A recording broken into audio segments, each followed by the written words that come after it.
Proyecto Cultural Maíz Radio, un programa argentino e indo-latinoamericano. Entrevistas, poesía, opinión y debate. El programa del movimiento social y político Proyecto Cultural Maíz. Martes de 21 a 23. Un programa que cuenta con vos.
Somos, como todos los martes a las 21, Pensamiento Crítico y Memoria, un programa del Proyecto Cultural Maíz para alimentar la conciencia de los pueblos.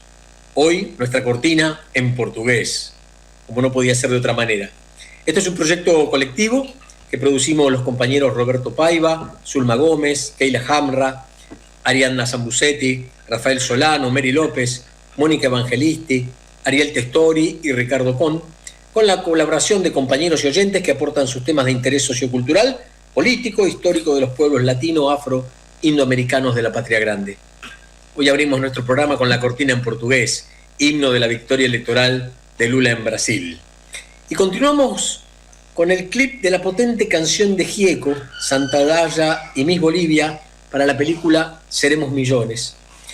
León Gieco y Miss Bolivia cuentan cómo hicieron el tema de la película sobre la vida de Evo Morales, producida por el Grupo Octubre, con dirección de Diego Briata y Santiago Vivacqua, que se estrenará en el Festival de Cine de Mar del Plata. Con la colaboración de Ariadna, nuestra operadora técnica, vamos con el audio. Él es Evo Morales Ayma, uno de los 7 hermanos que nacieron en esa casa del altiplano boliviano.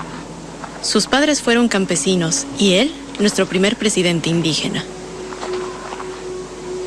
Luego de refundar Bolivia, va a ser derrocado por un golpe de Estado en 2019.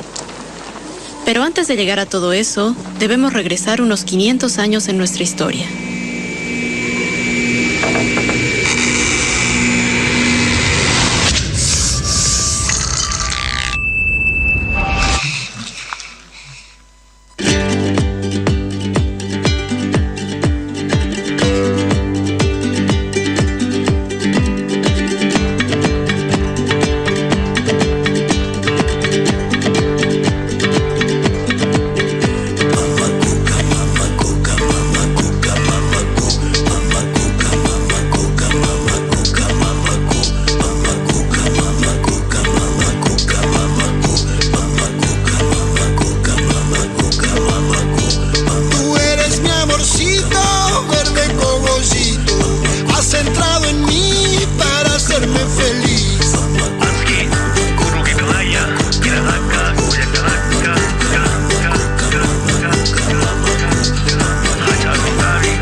el fuego, va sanando energía. Mamá Coco Gollito, dame amor cada día. Mamá Coca, tierra fértil, pueblo fuerte, soberanía. El trueno y la Pachamama prenden la brújula que me guía. El tiempo seca la sangre y cura las costras de las heridas. El viento sopla la historia con las palabras que las abuelas decían. Mamá Coca cantaba, yo me aprendía cada letra, cada copla en la memoria, cada melodía. Van 5 siglos igual, la cosa se pone más grave. La dignidad está intacta cuando la lucha se vuelve la clave. A veces la espalda erguida, a veces cansada y rota. Mamá sudamericana que aguanta firme como una roca.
Qué lindo tema, maravilloso tema, y quiero ver ya la película.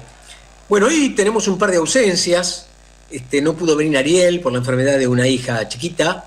No pudo venir Keila, que también tuvo un accidente su novio. Ariadna todavía no entró a nuestro chat. Saben nuestros oyentes que emitimos desde una plataforma para no ir todos a la radio y protegernos en épocas de COVID y proteger al personal de la radio.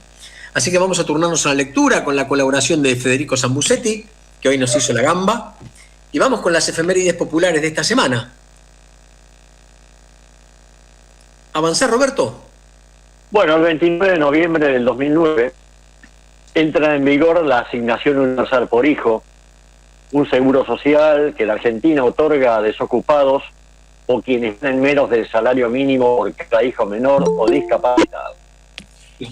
El 30 de octubre, Día del Restablecimiento del Orden Democrático, se celebra por iniciativa de la legislatura de la Ciudad de Buenos Aires en recuerdo de la recuperación del orden constitucional el 30 de octubre de 1983, cuando Raúl Alfonsín fue elegido presidente, poniendo fin a una dictadura de más de 7 años. La conmemoración se propone promover la cultura democrática y el respeto a las instituciones como forma de erradicar el autoritarismo e impulsar la defensa del Estado de Derecho. En 1983, el doctor Raúl Alfonsín, candidato de la Unión Cívica Radical, gana las elecciones presidenciales. El 10 de diciembre, Alfonsín asumiría el primer gobierno democrático tras más de 7 años de gobierno militares. El mismo año, el Papa Juan Pablo II reconoce 359 años después que la Iglesia se equivocó al condenar a Galileo Galilei. 359 años no son nada. No son nada. No son nada. Dale, Federico. 2004, el candidato del Frente Amplio, Tabaré Vázquez, triunfa en las elecciones presidenciales de Uruguay. En 2010, la candidata del Partido de los Trabajadores, Dilma Rousseff, gana en segunda vuelta en las elecciones presidenciales de Brasil. En 1837 nace Luis Augusto Huergo, el primer ingeniero recibido en la Argentina. Construyó el camino entre La Plata y la Ensenada y el primer dique seco del país. Fue ministro de Obras Públicas de la provincia de Buenos Aires profesor y decano de la Facultad de Ciencias Exactas, Físicas y Naturales de la Universidad de Buenos Aires, y también fue cofundador y presidente de la Sociedad Científica Argentina. Murió el 4 de noviembre en Buenos Aires de 1913. El 1 de noviembre comienza la rebelión del pueblo argelino contra la ocupación colonial francesa. Argelia declaró la independencia el 5 de julio de 1962. Una pequeña postilla acerca de este tema, porque lo interesante, lo dramático también, fue que el pueblo argelino, Argelia, como territorio independiente, población independiente, país independiente, fue colonizada a partir de 1830 por Francia.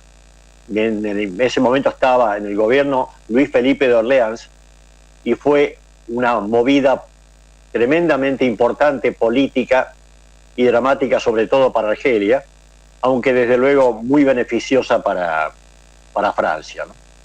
A partir de allí comienza la década del 50, 40-50, comienza la resistencia del pueblo argelino, se van organizando y culmina con la posibilidad de una independencia el 5 de julio de 1962. Recomendación, como decía recién Federico, una película de Guido Pontecorvo que hizo época, conocida como La Batalla de Argelia, y otra que fue parecida también, pero en otro plano, llamada Queimada, que también fue más que recordada. La lucha del pueblo argelino, un ejemplo, digamos, que signó toda la pelea, no solamente en el campo colonial y anticolonial, sino también para dirimir las diferentes posiciones de cada uno de los países coloniales en el mantenimiento o en la idea de mantener justamente esa ocupación colonial, y esto hace obviamente hincapié en la importancia de la resistencia contra ese tipo de opresión, que desde luego de otra manera y con otras interpretaciones y situaciones se sigue dando en la actualidad. Ahora, fíjate cómo todo se conecta. Contabas cuando comenzó la conquista francesa de Argelia. Para esa misma época, ese mismo gobierno intenta intervenciones en el Río de la Plata, solos o junto con los ingleses. Una época de expansión colonial francesa. Y en el 54, cuando comienza la rebelión argelina, los franceses venían de una gran derrota en Vietnam. Bien Phu. El fuerte de Bien Phu, exacto. Bueno. Conviene recordar quizás en este punto que los franceses hicieron escuela en la represión. Seguro. ¿Sí? Enseñaron a los yanquis, y los yanquis a su vez a los argentinos y al resto de militares latinoamericanos. Y muchos franceses que también vinieron acá. Exactamente. Sí. Y en esa década, Federico, en la década del 50, lo novedoso fue el descubrimiento por parte de militares franceses de cómo funcionaban las células argelinas de resistencia. Exacto. Y eso fue terriblemente dramático, pero fue tan bien planteado por Guido Pontecorvo en su película, que es a veces documental y a veces totalmente ficcional. Claro, pero aparte con un contenido histórico fenomenal, ¿no? Realmente. Histórico y emocional, la verdad que es una película emocional. Para volver a ver. Sí. Y hay una cosa que me gustaría detenerme, porque si se puede un par de minutos, que a mí en su momento, cuando yo era muy joven, cuando la vi, no tan joven, pero era joven, y me llamó la atención que hay una escena, que no sé si la recordaba Federico o alguien, un oyente por ahí, o que pueda recordar, cuando uno de los principales protagonistas de la resistencia es atrapado y llevado frente a cámaras en ese momento de televisión, las pocas que había en ese momento, incluso en Europa, y toda la parafernalia de propaganda radial, de todo signo, de reporteros que estaban ahí esperando castigar a un hombre a quien se acusaba de haber provocado la muerte por la confección de bombas a ciudadanos franceses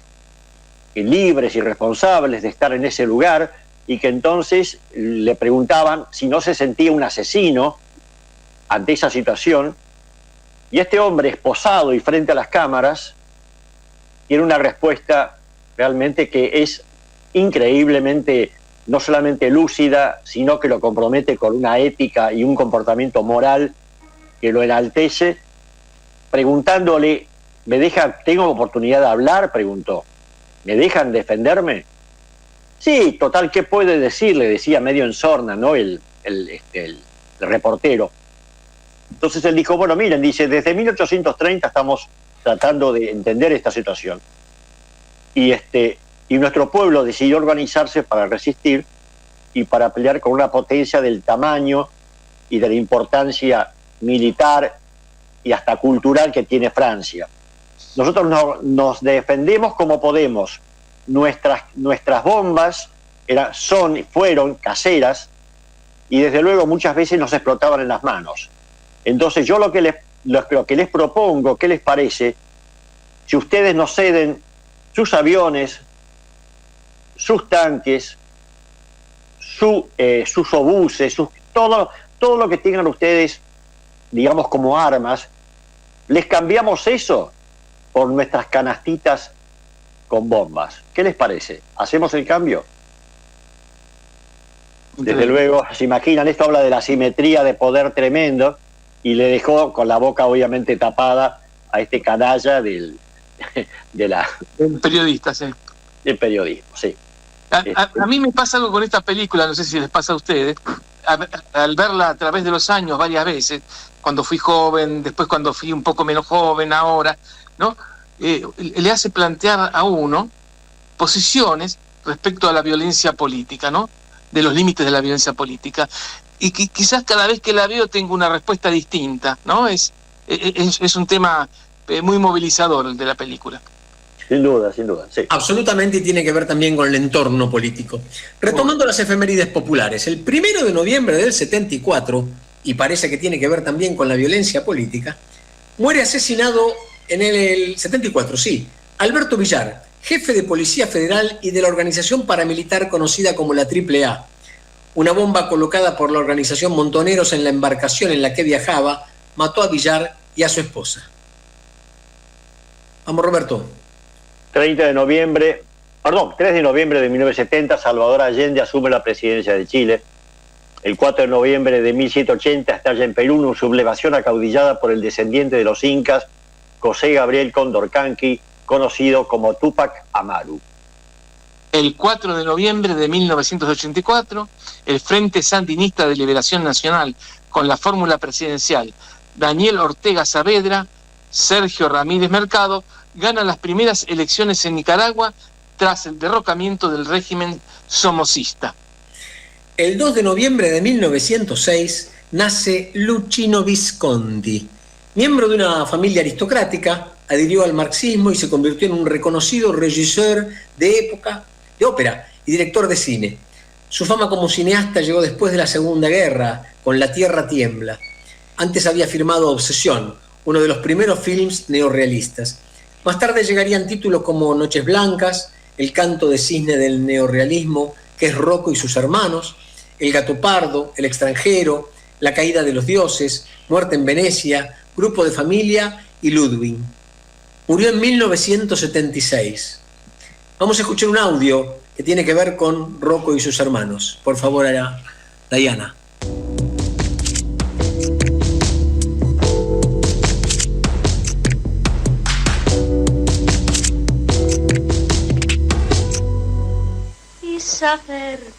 Italia, en 1943, en plena guerra, y 2 años antes de Roma Ciudad Abierta, Luchino Visconti filmaba la primera película neorrealista, Obsesión, que adaptaba de una forma muy libre la novela del escritor norteamericano James M. Cain, El cartero llama 2 veces. Visconti fue un aristócrata refinado y comprometido, homosexual y marxista, con un gusto exquisito para retratar la aristocracia y la belleza, pero también la miseria de los que menos tenían, siempre con sentido crítico. Italia, en 1960. Tras La Terra Trema, Bellísima, Senso y Las Noches Blancas, el primer director neorrealista firma Rocco y sus hermanos, que podría considerarse como el canto del cisne del movimiento que removió conciencias.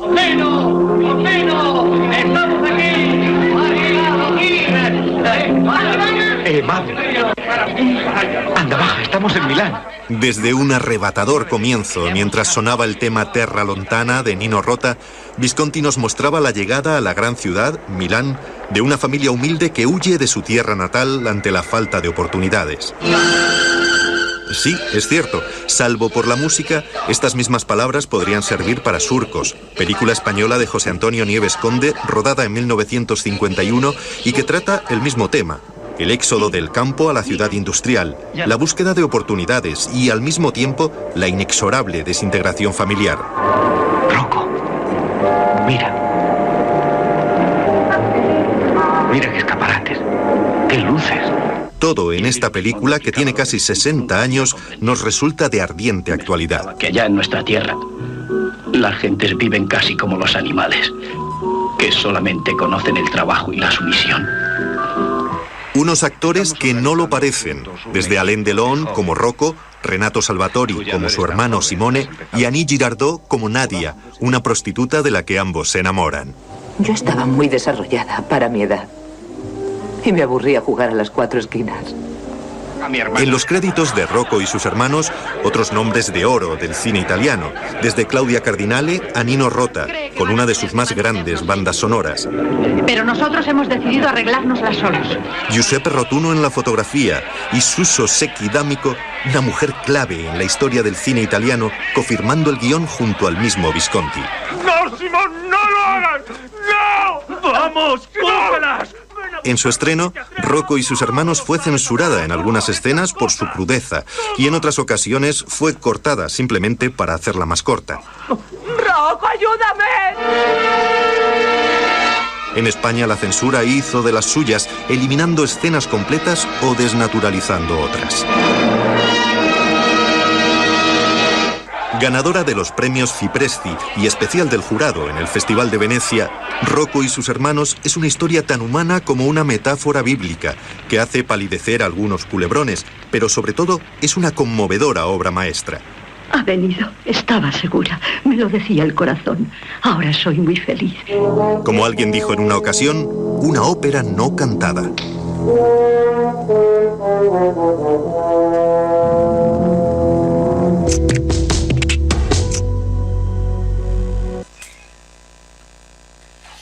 Volvimos al aire. Bueno, no, un director impresionante, con una filmografía tan extensa, ¿no? Uno se encuentra con un estilo que se reconoce, pero que pasa por épocas muy diferentes, ¿no? Desde ese principio duro del neorrealismo, ¿no? Tan brutal de alguna manera en cuanto al emotivo, hasta películas con una fotografía, pero bellísima, ¿no? Yo, por ejemplo, no me acordaba de que El Gato Pardo era de él, ¿no? Una película increíble. ¿Quién no se habrá enamorado de Claudia Cardinale después de ver esa película, ¿no? Impresionante. Uno de los monstruos del cine, ¿no? Todas las películas, La caída de los dioses, tan distinta a la otra, ¿no? Tienen todas un hilo conductor, pero lo que siempre llama la atención es esa diferencia entre una película y otra, ¿no? Que no sé si a todos los directores les pasa.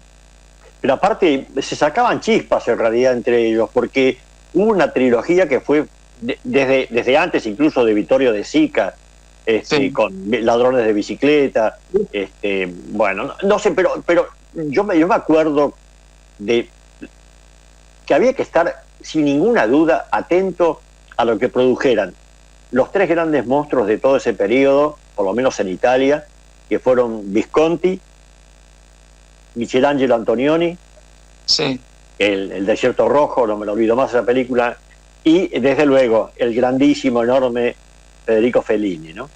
Para mí esa trilogía marcó todo una necesidad de seguir a esta gente, de seguir en su camino, y que iba de la mano de toda una playa de grandes directores de cine brillantes en otras partes, como Bergman, por decir algo.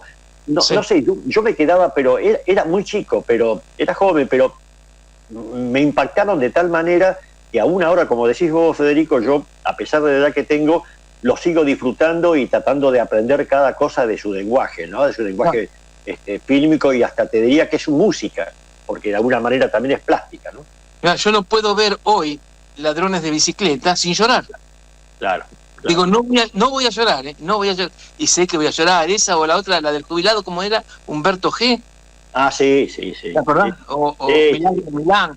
Son películas que te rompían el alma, ¿viste? Una cosa impresionante. Sí.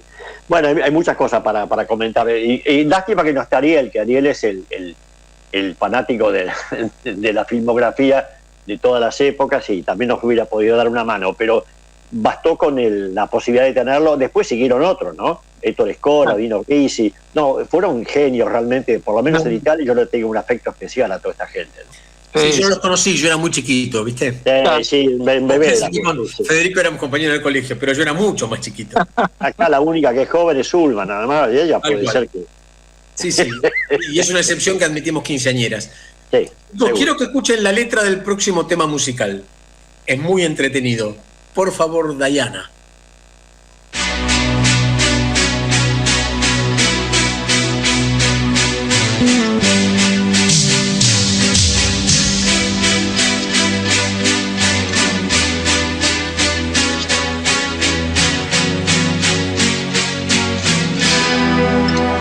Admiro a Messi, al Indio y a los Doors, Charles Chaplin, Chavela y Van Gogh, los Stones, al Che Guevara, Bowie, un poco a Ricky Ford. Me gusta el vino en un melón y Sprite, las montañas y el ruido del mar, cocinar, pero hay una pasión que es muy superior.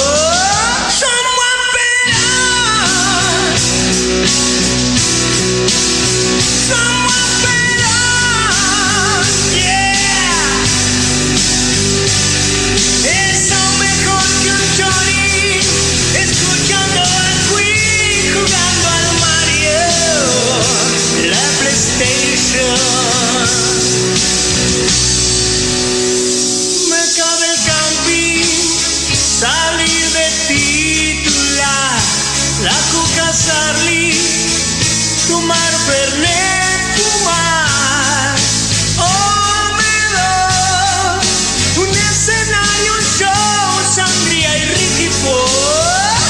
Me gusta el reggae, andar en mountain bike, Leo Mattioli, también Breaking Bad, la sienta vos y Charlie, pero hay algo mejor, no te quiero mentir. Somos Perón, somos Perón, yeah. Es aún mejor que un Johnny, escuchando a Queen, jugando al Mario en la PlayStation.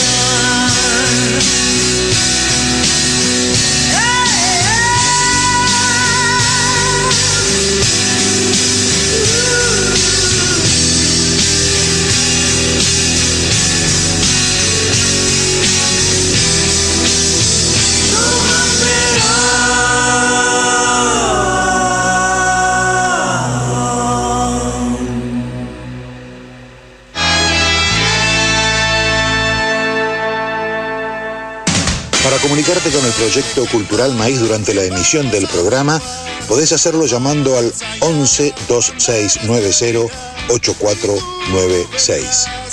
11 2690 8496. Pero además, el resto del tiempo podrás solicitar nuestras publicaciones, charlas y seminarios comunicándote al 11 2294 6420. 11 2294 6420. Y también podés hacerlo a través de nuestros Facebook, Proyecto Cultural Maíz y Proyecto Cultural Maíz Radio. Proyecto Cultural Maíz, nacido en América como el maíz para alimentar la conciencia de nuestros pueblos. Cueros Monique, sacos y camperas de cuero, confección a medida, arreglos de todo tipo, créditos con recibo de sueldo, tarjetas de crédito en 3, 6 cuotas y ahora 12. Avenida Santa Fe, 3312, cuarto piso C, Cava. Teléfono 116-168-4846. Cueros Monique. Nodo La Familia, compras comunitarias, bolsones de verduras agroecológicos para comer barato y sano. Nodo La Familia, Avenida María 1375, Don Torcuato. Instagram, @nodo_laflia. Con Propiedades, con K, la inmobiliaria compañera. Instagram, @conpropiedades con K. Avenida San Martín 1802, esquina 3 Arroyos, Cava. 4581-0047. Mail info @conpropiedades.com.ar. Desde 1938, seguridad en sus operaciones inmobiliarias. Y ahora el pueblo empieza en la lucha, con voz de gigante, gritando adelante. El pueblo unido jamás será vencido. El pueblo unido jamás será vencido. La patria está forjando la unidad. Es un muy buen momento para leer las novedades semanales que nos ofrece el Mono Loco. Mono Loco.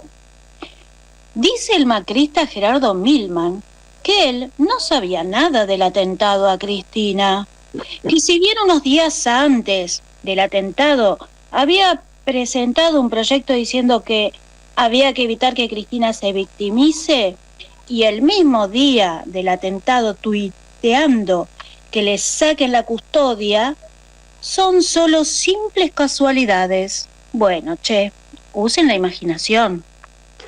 A ver, presupuesto 2023. Libertarios abandonan el recinto y gracias a eso se aprueban nuevos impuestos.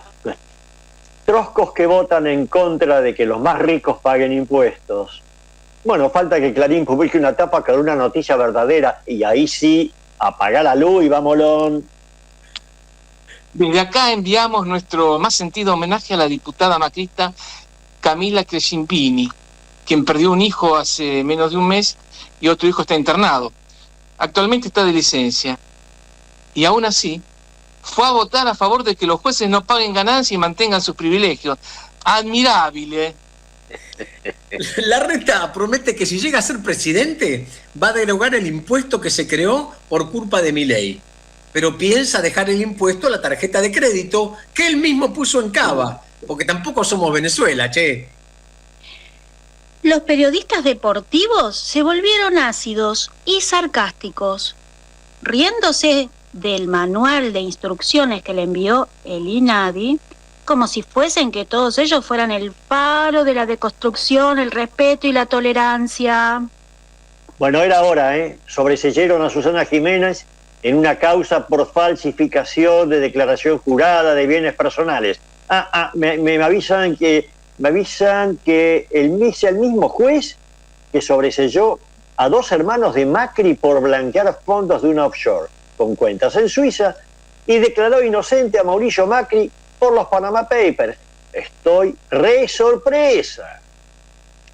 La vacuna argentina Arvac Cecilia Gerson, Arvac CG, contra el coronavirus, desarrollada por el CONICET, la UNSAM y el laboratorio Casará, es segura y muy inmunogénica, reveló el reporte sobre los ensayos clínicos de la fase 1. Les comento esto porque los medios están ocupados con Gran Hermano y no se puede dar el lujo de mostrar estas cosas. Tal cual. Fíjate que un avión de la TAM en medio de una tormenta perdió la trompa, una turbina y se le rompió el parabrisas del piloto. Menos mal que no fue un vuelo de aerolíneas, así que nos ahorramos la indignación de Laje y Enrique Piñeiro, los golpes en la mesa de Babi y un comunicado de Cambiemos. La próxima vez que te hablen mal de los Moyano, haceles recordar que es el único sindicato de sus trabajadores consiguió un aumento de sueldo del 107%. Bueno, si Milman en un almuerzo de trabajo con agüita saborizada dijo: cuando la maten, yo estoy camino a la costa, y se mataba de risa, no me la quiero imaginar a su jefa, con una dama Juana encima y a ver qué se le escapa. La nueva vida de Jonathan Morel en la cárcel. Está mirando videos en YouTube para aprender a lavar tuppers. Claro. Dice, este gobierno está en contra de los emprendedores, muchachos. Justo que un carpintero de Ballester consiguió algo de guita para comprarse su primer martillo y un serrucho, van y lo meten preso. Manda de envidioso, loco. Denuncian al macrista Sergio Berenstein por violación. Con esta denuncia estamos en condiciones de afirmar que Cambiemos tiene un gran candidato picando en punta. Carolina Lozada denunció que se venden bebés en las esquinas de Rosario a 60.000 pesos. O sea, con el sueldo de ñoqui de la hermana de Carolina Lozada podés comprarte 9 bebés por mes.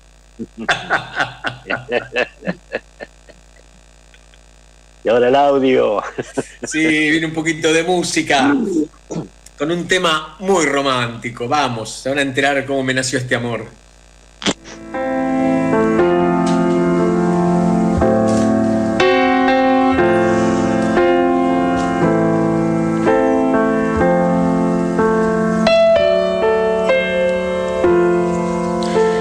Me nació este amor sin que me diera cuenta yo. Tal vez el miedo no dejó que apareciera. Y creció este amor alimentándose en el sol de los amaneceres de Puerto Poyensa. Me animé a decirte nada, pánico porque me rechazarás como una semilla que no puede ver la luz, hundió sus raíces mucho más profundo aún. Y te miraba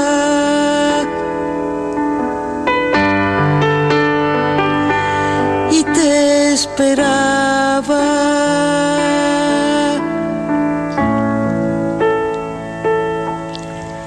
Y tu mirada se clavó en mis ojos y mi sonrisa se instaló en mi cara. Y se esfumó la habitación, la gente y el miedo se escapó por la ventana, llamándonos en una carretera.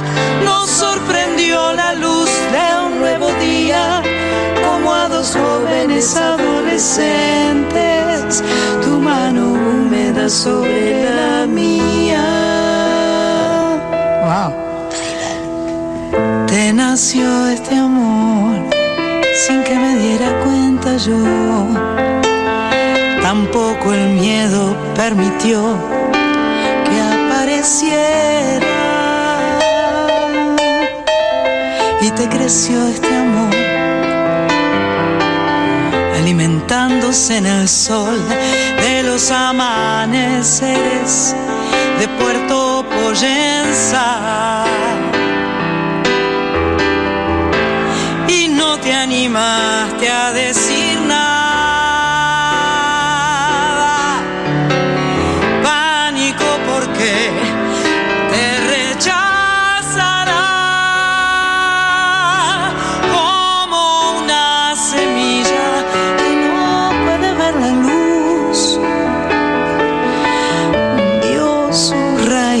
veces mucho más profundo aún, y me mirabas.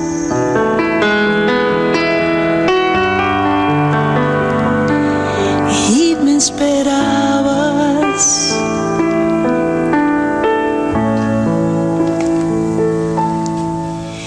Y tu mirada se clavó en mis ojos y mi sonrisa se instaló en mi cara y se esfumó la habitación, la gente y el miedo se escapó por la ventana, llamándonos en una carretera.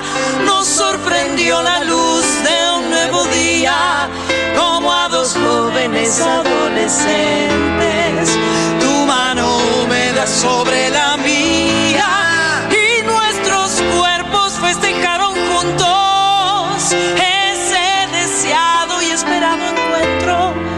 Un sol muy rojo te guiñaba un ojo mientras se disfrazaba de aguacero, y sin dormir nos fuimos a la playa y nos amamos descaradamente, alucinando el gordito de gafas que fue corriendo a cambiarse los lentes.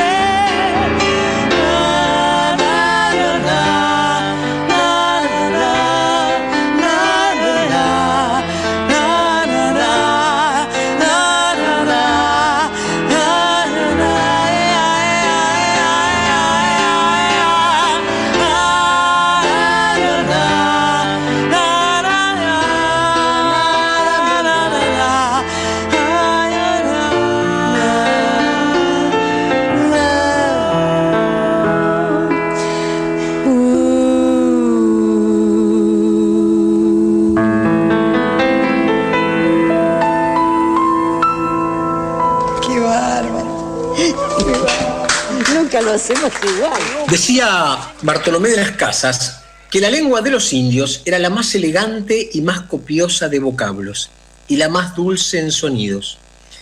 A lo que se refería... Perdóname, Ricardo, vos sabés que justamente los cronistas acreditados en esos tiempos se sorprendieron no solamente de esa lengua que después vamos a desarrollar, sino que además decían que la indumentaria que llevaban los aborígenes, mejor dicho, los pueblos originarios, tenían pequeñas tiras, pequeñas porciones de tela que apenas cubrían sus partes pudendas. Sin embargo, se sorprendían y decían que las llevaban las mujeres, las llevaban con más dignidad, con mucho más dignidad, de muchas europeas con todos sus ropajes. Mirá qué lindo. A lo que se refería el historiador en sus crónicas desde América no era el náhuatl, era en realidad el taíno, la primera lengua nativa del continente con la que se encontraron los españoles cuando llegaron en 1492. Fue en La Española, la isla que comparten Haití y República Dominicana, donde los europeos se toparon con esa nueva realidad lingüística que, poco sospechaba entonces, acabaría marcando profundamente su propio idioma.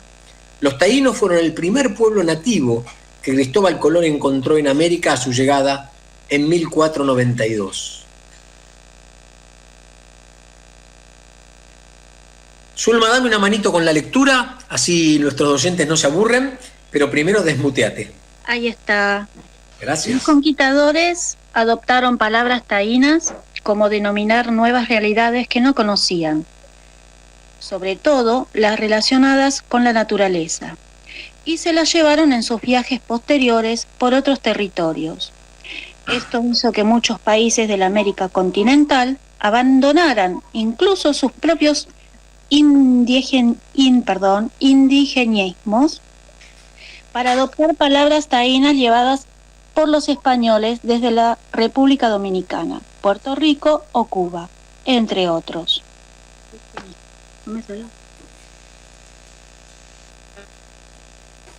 Aproximadamente el 30% de los indigenismos recogidos en las crónicas de Indias es de origen taíno, lo cual es muchísimo teniendo en cuenta que la española, fue solo la puerta de entrada a América para los españoles, que acabaron por asimilar al pueblo taíno que sobrevivió a las enfermedades europeas o al tráfico de esclavos. Pero su lengua, que ya se había convertido en parte del idioma español, estaba en cierto modo lejos de desaparecer. Tras su primera llegada al Caribe, los españoles llamaban lengua de los indios a todo lo que escuchaban entre la población indígena, pese a que en las islas de las Antillas ya existían distintas lenguas arahuacas, como la taína o la caribe insular, y la intercomunicación entre esas lenguas era tal que en ocasiones no se sabe a ciencia cierta si el origen de algunas de nuestras palabras actuales fue exactamente taíno, caribe o arahuaca. El taíno era como una especie de lengua comodín. Era la que se usaba mayoritariamente para entenderse entre distintos grupos con lenguas distintas. Algo así como ahora ocurre con el inglés. Y acá agrego yo, o como el yiddish entre los pueblos judíos, ¿no? De diferentes lugares del mundo. Es el idioma de la diáspora. Algunas de las palabras que probablemente no tenía idea de su origen taíno. Barbacoa. En taíno, barbacoa se utilizaba para denominar al armazón que sostiene una planta trepadora o a un entramado elevado del suelo donde se coloca la comida para no ser alcanzada por los animales. De ahí pasó al español y después a otros idiomas como el inglés o el francés, barbacoa, cambiando su significado al de la parrilla, utilizada para asar o del asado de carne en sí. En países como República Dominicana se mantuvo el significado original taíno, a la barbacoa. Pero lo que para referirse a la otra realidad utilizan parrillada o barbecue, como en inglés. Es decir, que este término fue tomado por lenguas extranjeras para regresar finalmente al Caribe, donde se adoptó la palabra inglesa pese a que su origen era taíno. Es lo que los expertos llaman una palabra boomerang. Y no hay que olvidarse de Cuba, donde también usan barbacoa con ingenio para llamar a una plataforma de madera o concreto utilizada para dividir la altura de una habitación y ganar así otro espacio. Canoa, la embarcación tallada en una pieza a partir del tronco de un solo árbol, tiene el honor de ser el americanismo más antiguo en ser reconocido oficialmente en la lengua española. Fue la primera palabra indígena americana reflejada en un diccionario español, concretamente en el primer vocabulario español latino de Antonio Nebrija, publicado en 1494 o 1495. Hay palabras taínas que se convirtieron tan importantes para nuestro idioma que muy poco después de la llegada de los españoles a América en 1492 ya se tuvo que oficializar su uso en un manual de lengua. También llegaron después al inglés y francés, canoe y canoé. En las primeras crónicas de India, sin embargo, los españoles tenían que añadir una explicación al utilizarla para asegurarse de que en su país lo entendieran. Viajan en canoas o almadías, como se llamaba en España las canoas, que era la palabra de origen árabe usada entonces para denominar embarcaciones similares y que hoy está prácticamente en desuso. Está muteada, Zulma. Por Dios. Hamaca es uno de tantos préstamos que los españoles tuvieron que adoptar del taíno para denominar una realidad que les era desconocida hasta entonces. Esa especie de cama colgante donde dormían los indios, que conocieron en América. Los españoles no conocían el placer de dormir en una hamaca hasta que llegaron a América, y mucho menos sabían cómo llamarla. Dado que el taíno no era una lengua escrita, los españoles reflejaban esas palabras en sus crónicas de la manera que a ellos les parecía escucharlas de boca de los nativos. Por ejemplo, con muchas de las palabras que llevan H, se añadieron otras que trataban de reflejar una pronunciación aspirada, suave, algo similar a la H del inglés, que sería como las decían los taínos. La incógnita de la letra H. ¿Por qué existe si no suena? Bueno, curiosamente esa pronunciación también llegó en parte hasta nuestros días. En República Dominicana, por ejemplo, todas las palabras derivadas de hamaca se pronuncian con esa aspiración. Hamaquear, hamaqueo, también se escucha en la inglesa hammock, aunque no en la francesa hamac.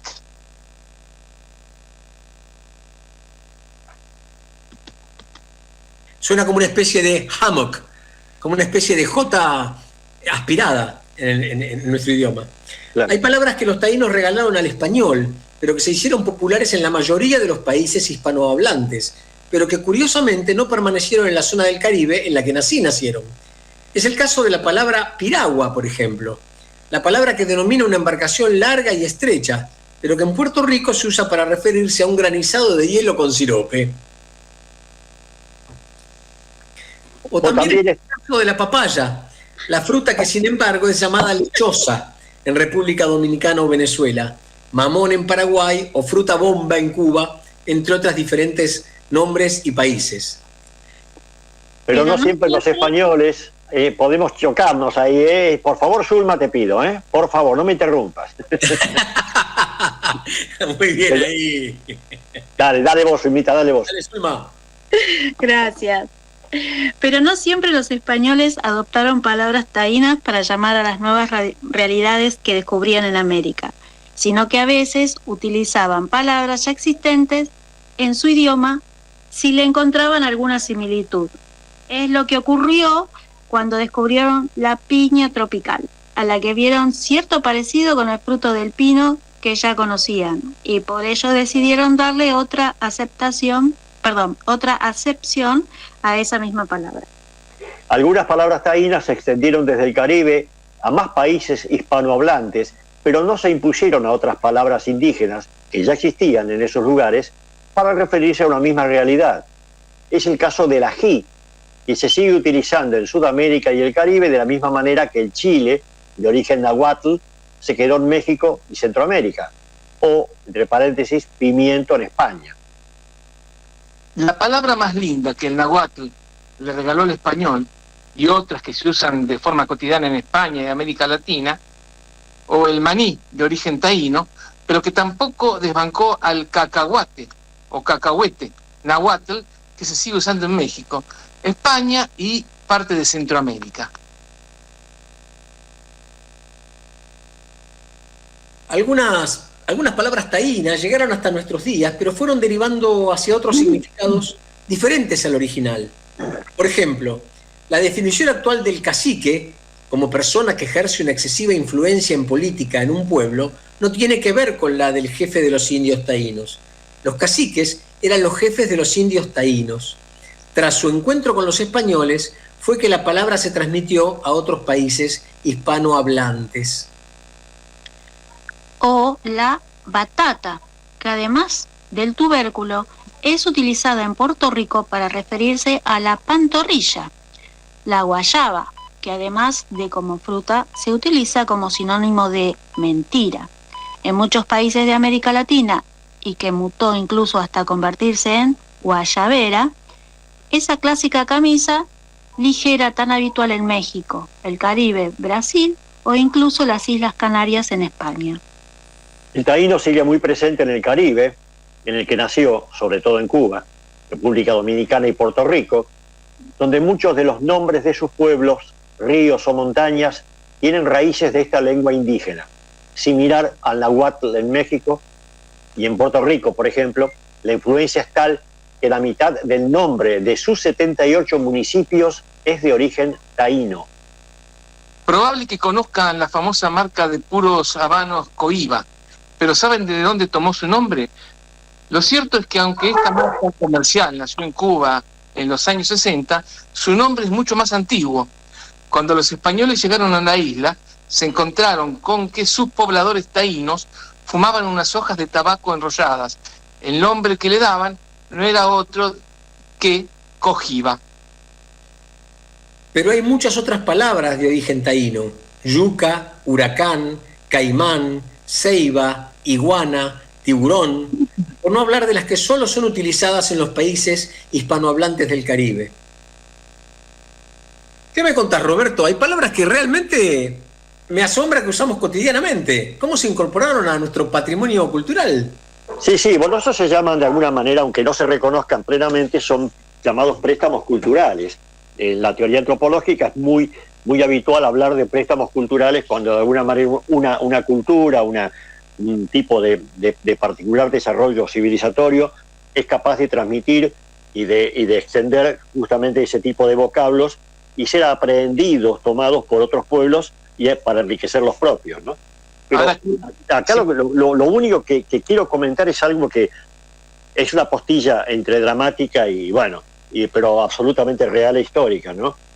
Cuando llegaron los españoles, la dificultad que tenían para comunicarse con los pobladores, con los pueblos, a los cuales ellos ya empezaban a someter, era lo que se conocía con el nombre de lenguaraz.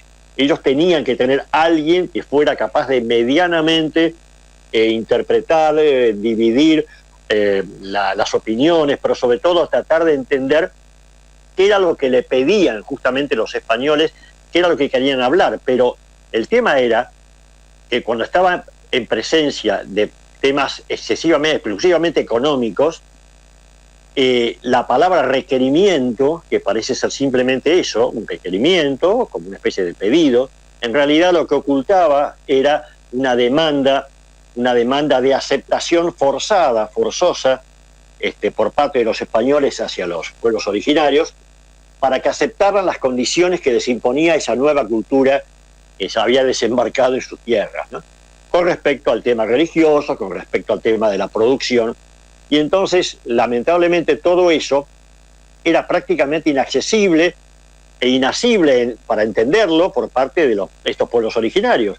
Y entonces, al desconocerlos, justamente, los ponían en una situación de debilidad, de vulnerabilidad muy grande.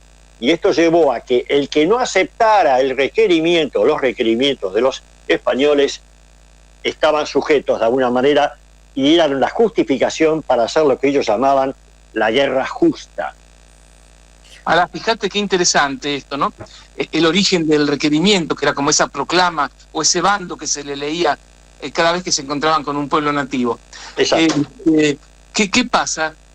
Cuando llegan los españoles, enseguida llegan a España las noticias de las aberraciones que empiezan a cometer, ¿no? Esto lo enlazo con el nacimiento de las oligarquías de cada uno de los países, que yo creo que nace juntamente con la conquista, ¿no? Vos fíjate, en España cuando reciben estas noticias dicen, bueno, ¿qué vamos a hacer? Hagamos el requerimiento, o sea, una ordenativa por lo cual se le dice a los nativos que tienen que someterse.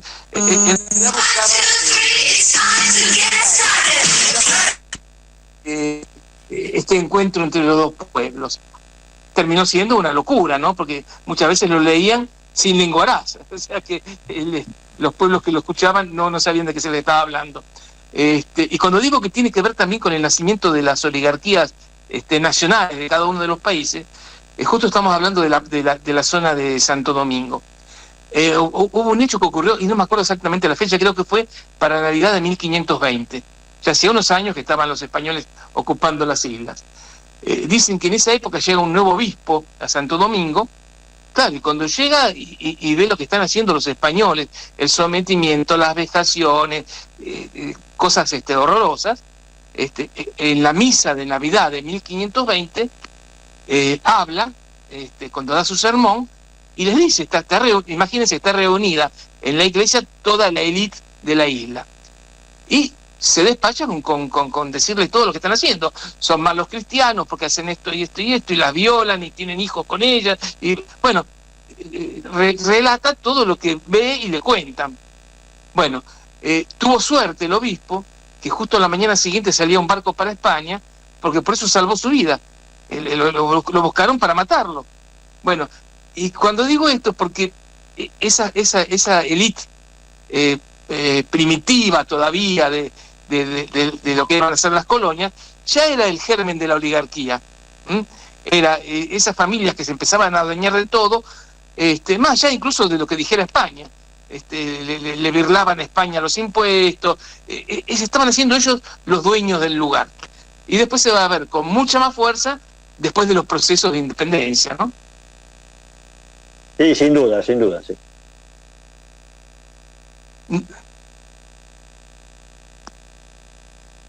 Digo, interesante este proceso y creo que para no salir del tema de la cultura, vamos a hablar de la última joya literaria que un expresidente ha publicado recientemente. Pero lo vamos a escuchar a través del sitio que es muy divertido, que se llama País de Boludos.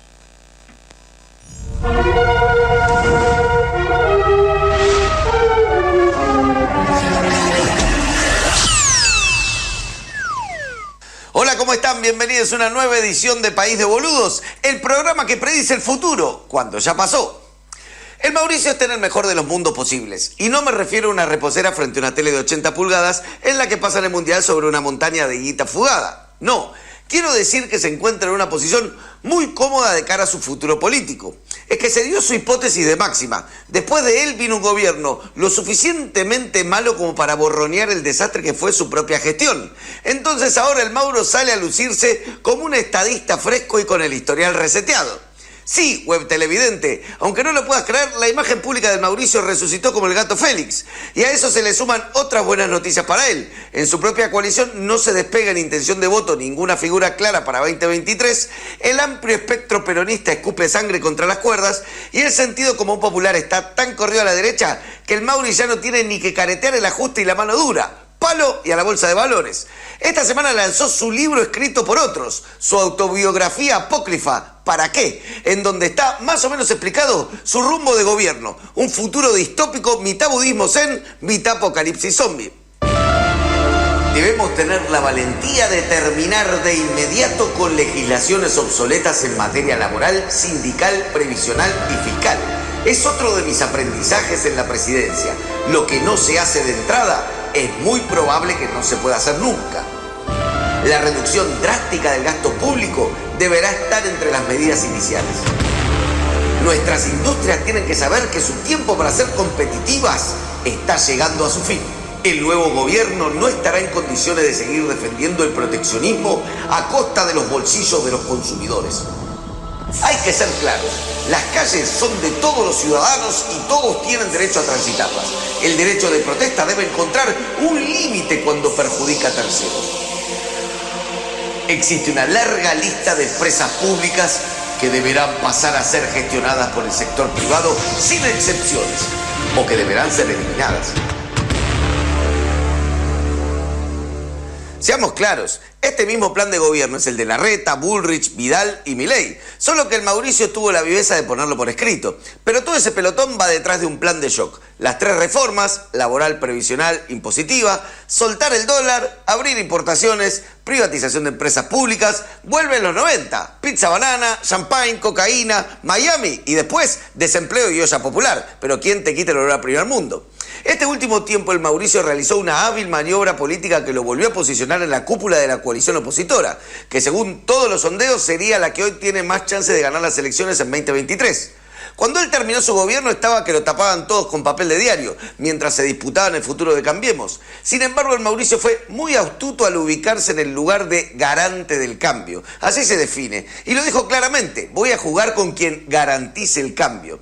El razonamiento es tan sencillo como inteligente, ponerse como juez de la coalición y de esa forma estar en la cima de la pirámide. Si Larreta es Jesús y Bullrich es la Virgen María, él es el Espíritu Santo. No mencioné a la María Eugenia porque el caso de su candidatura es algo distinto. Pareciera que es obvio que no llega. Para mí se lanzó para que alguien se la compre y ella se baje a cambio de algún puestito. Quedó en evidencia cuando se postuló por Mercado Libre.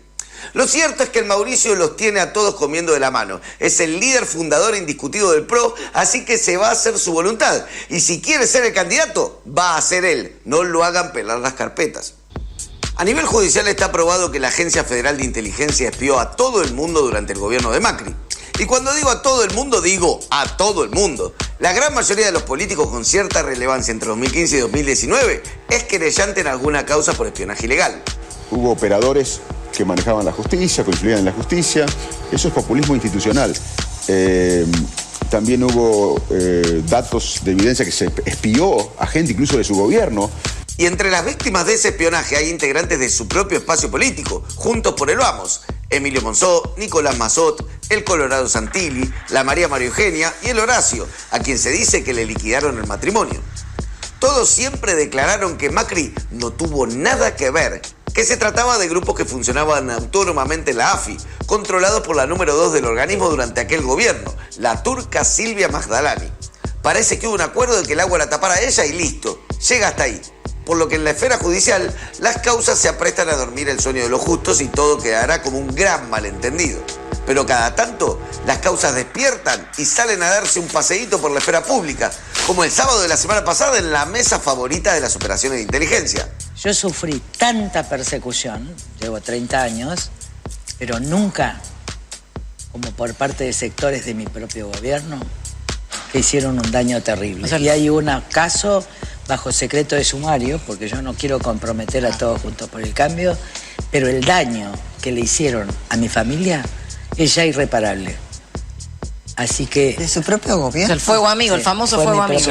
Claro, y fue el canciller, Fori, parte de eso. Y la causa está en trámite con secreto. Fori. La respuesta del Mauricio fue contundente.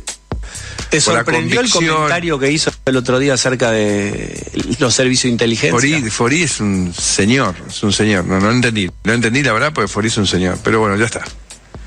¿No entendiste lo que ella dijo acerca de eso? Bien. Solucionado el frente interno, el otro gran competidor del Mauro es el Javi Milei, quien parece haberse recuperado de la caída que se autoinfligió al decir que estaría bien habilitar el mercado de venta de órganos. Y por órganos no nos referimos a los Yamaha, sino a esos que usa la gente para vivir. Un zarpe de capitalismo visceral, literal, que le costó un mordisco de su buena imagen. Ahora el Javi sigue subiendo en intención de voto a buen ritmo, ya que no juega tan desfrontalizado. Pero el Mauri sabe que tiene algo a favor. Cada vez queda más instalado que hay que hacer grandes reformas estructurales. Y todo el mundo sabe que para hacer grandes reformas se necesita mucho poder político. Y la verdad es que se ven más sólidas las filas macristas que la mezcla de yuppies aspiracionales con potenciales copitos que adornan las filas libertarias. El Mauricio es el sillón retapizado que te elogian las visitas cuando ven el resto de la casa. A eso se le suma que Macri tiene la territorialidad a la hora de encarar una elección, tiene la gente que se precisa para formar un gobierno y, por sobre todo, la capacidad para transmitir una estructura detrás.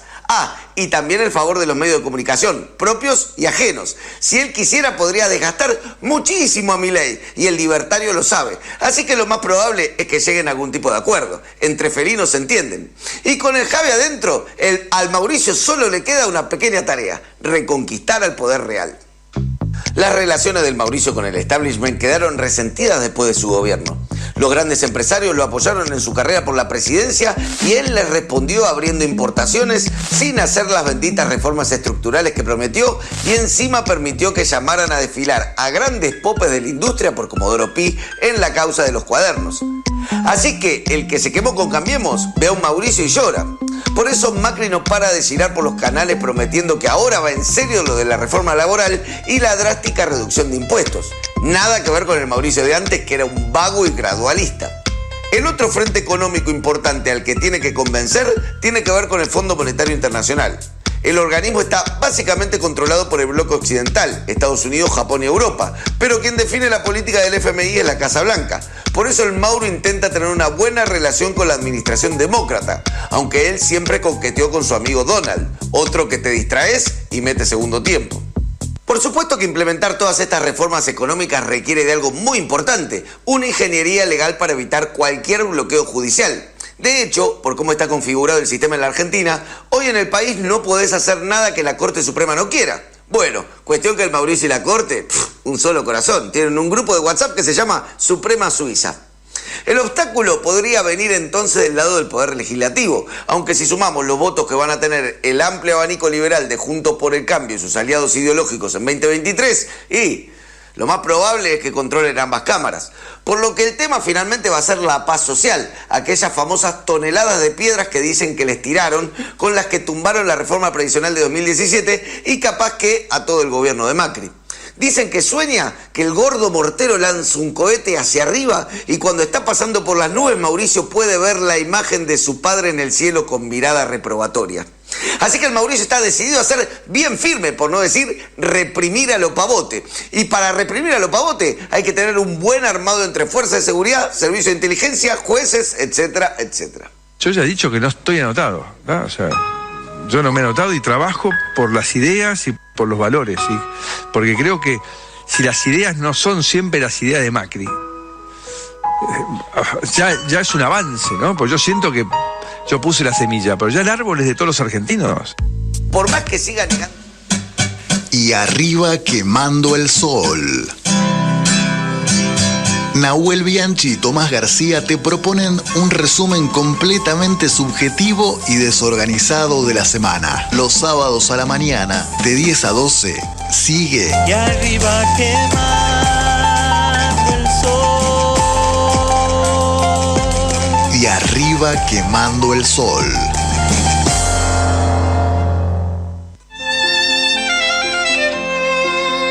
La mañana del domingo. La mañana de Juan Domingo. Perdón. La mañana de Juan Domingo. La mañana del domingo con Martín García. La mañana del domingo. Todos los domingos de 10 de la mañana a 2 de la tarde. Con la conducción de Martín García y un equipo de la Gran Flauta. La mañana del domingo. La mañana de Juan Domingo.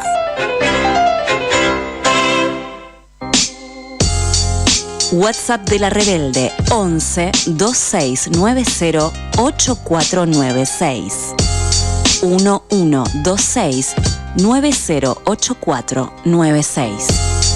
Agendanos y participa de la Asamblea Radial.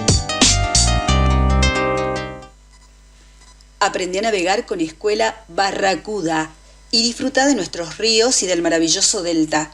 Escuela Náutica Barracuda. Cursos de navegación deportiva, clases teóricas y prácticas al alcance de todos. Escuela Náutica Barracuda, con K. Llámanos al 115-752-2851 o buscando en redes sociales @Escuela Barracuda, con K.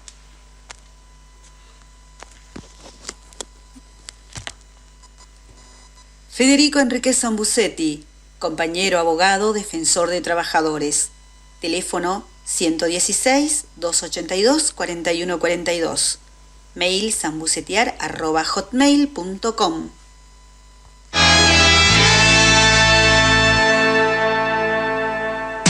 Para comunicarte con el Proyecto Cultural Maíz durante la emisión del programa, podés hacerlo llamando al 11 2690 8496. 11 2690 8496. Pero además, el resto del tiempo podrás solicitar nuestras publicaciones, charlas y seminarios comunicándote al 11 2294 6420. 11 2294 6420. Y también podés hacerlo a través de nuestros Facebook, Proyecto Cultural Maíz y Proyecto Cultural Maíz Radio. Proyecto Cultural Maíz, nacido en América como el maíz para alimentar la conciencia de nuestros pueblos. La patria vencerá. Y ahora el pueblo que se alza en la lucha con voz de gigante, gritando adelante. El pueblo unido jamás será vencido. El pueblo unido jamás será vencido. La patria está forjando la unidad. Doña María, la mujer del 17 de octubre. María Bernaviti de Roldán fue la primera mujer delegada sindical en Latinoamérica del frigorífico Swift, en la localidad de Berisso, al sur de la ciudad de Buenos Aires. Tuvo un rol clave en la mítica movilización a Plaza de Mayo del 17 de octubre de 1945. Murió en 1989, pero su historia, como la de la mayoría de las mujeres sindicalistas, hay que rastrearla con lupa en documentales y libros. La periodista y politóloga Tali Goldman traza un perfil de ella y su forma de hacer política. El texto que vamos a comentarles forma parte de su investigación personal. Vinimos a pedirle que sancione los derechos cívicos de la mujer. Nosotras queremos votar. El presidente Juan Domingo Perón escuchaba atento a la mujer que hablaba. En la reunión, además, estaban 3 mujeres del Sindicato Autónomo de la Industria de la Carne y Cipriano Reyes. No podemos permitir más, coronel Perón, que voten los alcohólicos, los locos, los muertos. Ahí Perón comenzó a reír. Porque usted sabe, coronel, que han votado los muertos. Cuando estaban los conservadores, votaban los muertos. Los monjes también votan, con todo el respeto que se merecen. Y nosotras tenemos que escuchar a nuestros esposos, a nuestros hermanos, a nuestros tíos que nos digan que ya votó el pueblo. Y nosotras no somos el pueblo, nosotras, coronel. Cuando la mujer terminó de hablar, Perón les preguntó al oído a Reyes, que había organizado el encuentro, si la señora que hablaba era una doctora. Reyes no aguantó la risa. No, es una obrera de la carne, le contestó. Se trataba de María Roldán, una de las obreras clave de la movilización a Plaza de Mayo, el mítico 17 de octubre de 1945. Desde la ciudad bonaerense de Berisso, María empujó la movilización como delegada. Aunque fue la primera delegada sindical de Latinoamérica del frigorífico Swift, su historia, como la de la mayoría de las mujeres sindicalistas, hay que rastrearlas con lupa en documentos y libros. No hay un registro justo con ellas. Sus anécdotas y la forma de hacer política que tenían en ese momento efervescente del sindicalismo, hay que buscarla en los relatos orales. Esos recuerdos nebulosos mezclados con el imaginario y la mística devuelven una figura convertida en leyenda. Antes de ese encuentro con Perón, el 17 de octubre, María había protagonizado en el palco de la Casa Rosada uno de los pocos momentos públicos de los que queda registro, al menos en la memoria oral. El palco desbordaba de gente, era ya de noche y cuentan, quienes estuvieron ahí, que en un momento tomó el micrófono una mujer. Esa mujer era María. También dicen que el general Edelmiro Farrell, quien en ese momento ocupaba el cargo de presidente de facto, se asombró al escuchar un vozarrón desproporcional a la pequeña contextura física de aquel cuerpo femenino. ¿Quién es usted, señora? Soy una mujer del frigorífico Swift, que corta carne con una cuchilla más grande que yo. ¿Pero quién es?, insistió Farrell. Me llamo María Roldán. ¿Nos acompañás, Ulma? Mucho gusto, señora. Ya va a venir Perón. Estén tranquilos, que va a venir. 5 días antes de hablar ante la plaza, María ya sabía que algo se estaba gestando. Eran días muy agitados. Cipriano Reyes, fundador del Sindicato Autónomo de la Industria de la Carne y del Partido Laborista en 1943, un hombre muy cercano al entonces secretario de Previsión Social, había desaparecido de la ciudad. Está en La Rioja, decían algunos. Está en Tucumán, murmuraban otros. Lo cierto es que el dirigente sindical estaba recorriendo el país para organizar, aún sin saberlo, lo que sería el episodio histórico y trascendental, no solo para la conformación del peronismo, sino para devenir de la historia argentina. Aquel 17, bien temprano, María recibió el llamado de Reyes. El general Juan Domingo Perón estaba preso en la isla Martín García y era hora de salir a la calle. Era ya. Rápido, María fue corriendo a los 2 frigoríficos que quedaban a 1,5 kilómetros de distancia, Swift, donde trabajaba ella, y Armour, donde lo hacía su marido. La ciudad portuaria de Berisso fue cuna de inmigrantes en el siglo XIX, donde llegaron desde Europa y Asia en búsqueda de una vida próspera e ingresaban a trabajar primero en los incipientes saladeros que luego se reconvirtieron en frigoríficos. Como en otras tantas ciudades de la provincia de Buenos Aires o del interior del país, eran esas grandes fábricas con miles de obreros las que regulaban la vida social, política y cultural de sus habitantes. Esas miles de historias de miseria, de trabajo duro y esclavo, de sacrificio y hambre, se vieron interpeladas por un militar en ascenso que, como secretario de Trabajo y Previsión Social, había velado por ellos. Para los trabajadores de los frigoríficos de Berisso, en sus vidas existía un antes y un después de Perón. Aquella mañana María entró como pudo a los frigoríficos y empezó a sacar a los trabajadores a las calles. El plan era parar la fábrica y llegar hasta Plaza de Mayo para pedir por la libertad de su líder. Caminaron 15 kilómetros hasta la Plaza San Martín de la Plata. El calor de octubre era agobiante y la ciudad de las Diagonales era una marea de gente. En las escalinatas de la Casa de Gobierno se improvisó un escenario y con un megáfono la delegada Swift dio un discurso y arengó a las masas.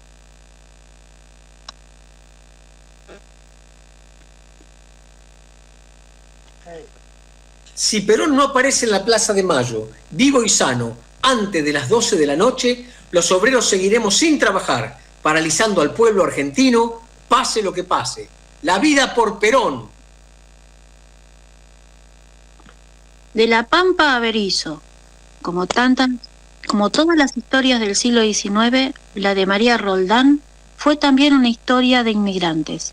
Su padre, Agustín Bernaviti, escapó de Italia a los 18 años en el legendario barco Princesa Mafalda.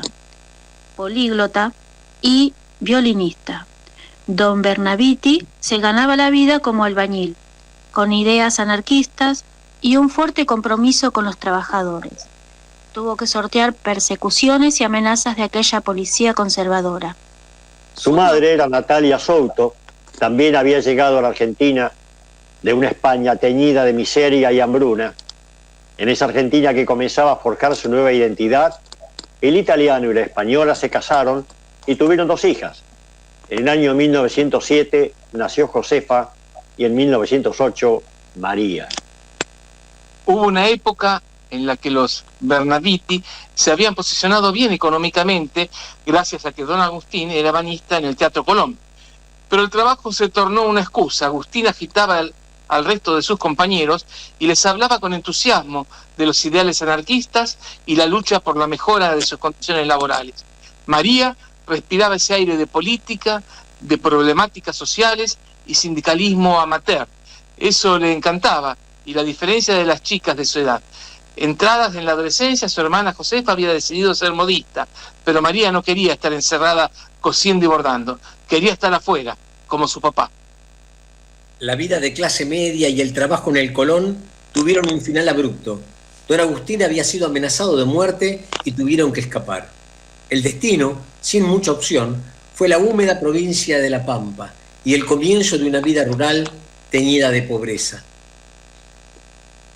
Mientras tanto, en Berisso, un treintañero con las manos curtidas, obrero del frigorífico Armour, también tuvo que escapar.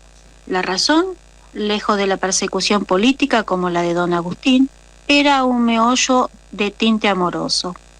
Vicente Roldán tenía un romance secreto con una chica de origen turco que había quedado embarazada.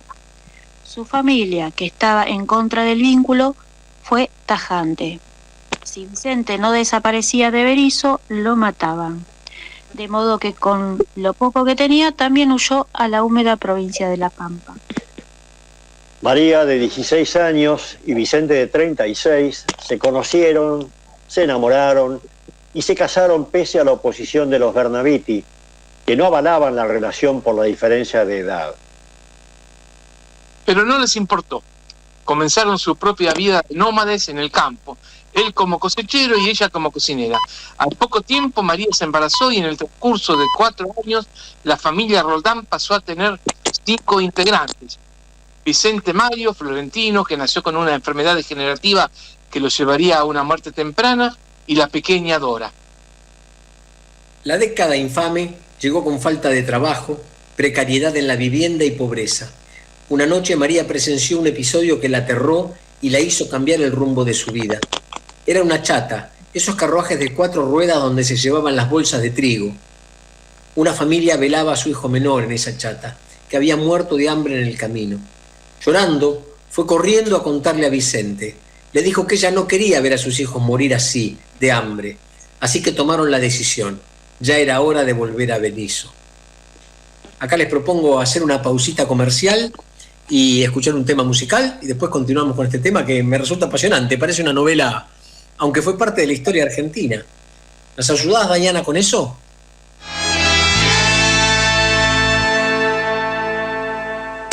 Para comunicarte con el Proyecto Cultural Maíz durante la emisión del programa, podés hacerlo llamando al 11 2690 8496. 11 2690 8496. Pero además, el resto del tiempo podrás solicitar nuestras publicaciones, charlas y seminarios comunicándote al 11 2294 6420.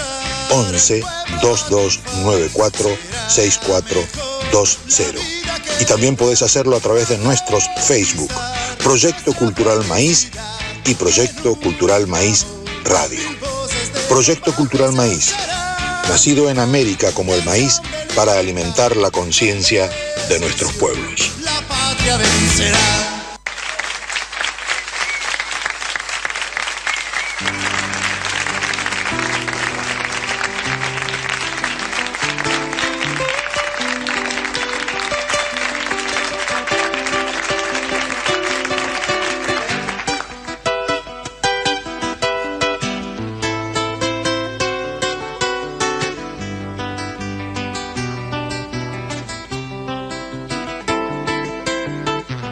En los mapas del cielo el sol siempre es amarillo y la lluvia o las nubes no pueden velar tanto brillo, ni los árboles nunca podrán ocultar el camino de su luz hacia el bosque profundo de nuestro destino. Esa hierba tan verde se ve como un manto lejano que no puede escapar, que se puede alcanzar solo con volar. 7 mares, surcados 7 mares, color azul, yo soy nave, voy navegando en mi vela.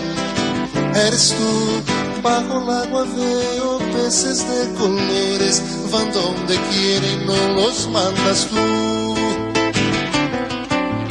Por el cielo va cruzando por el cielo, color azul, un avión que vuela a 10.000 metros de altitud.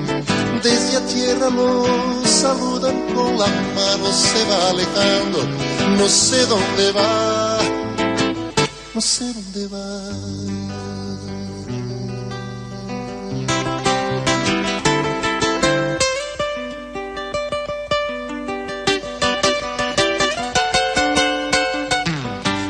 Folha qualquer eu desenho um navio de partida, com alguns bons amigos bebendo de bem com a vida. De uma América a outra eu consigo passar num segundo. Giro um simples compasso e num círculo eu faço um mundo. Um menino caminha e caminhando chega no muro. E ali, logo em frente, a esperar pela gente, o futuro está. E o futuro é uma astronave que tentamos pilotar. Não tem tempo, nem piedade, nem tem hora de chegar. Sem pedir licença, muda a nossa vida. Depois convida a rir ou chorar. Nessa estrada não nos cabe conhecer ou ver o que virá, o fim dela. Ninguém sabe bem ao certo onde vai dar. Vamos todos numa linda passarela de uma aquarela que um dia, enfim, descolorirá.